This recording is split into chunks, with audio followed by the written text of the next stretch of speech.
App काढायला लागले भाऊ. हे अजून आवडतेच तासभर झालं. इसका हो गया. और भाई तेरे भाई को तो आपको पता ही है.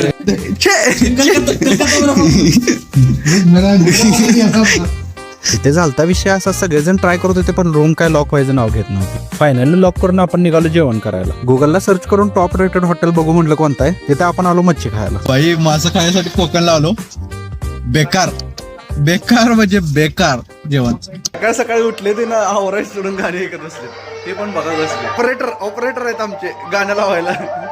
प्रत्या काय म्हणणं आहे तुझं ह्याच्यावर?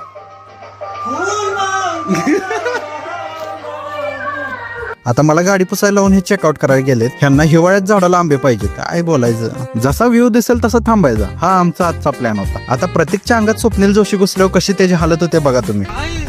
किती सुंदर आहे, अक्षरशः मला रडू कोसळलं. मम्मी किती सुंदर आहे. फायनली आपण आलो त्या जहाज पाहण्यासाठी, जे काही वर्षापूर्वी वाट चुकून रत्नागिरीच्या बंदरावर आलं होतं. कोकणात आलोय आणि कोकम नाही असं होणारच नाही ना. गाडीला दगड लावून आपण चाललो समुद्राकडे. फायनली आपण येतो गणपतीपुळेला. गर्दीमुळे रांगेतच थांबून दर्शन घेतलं.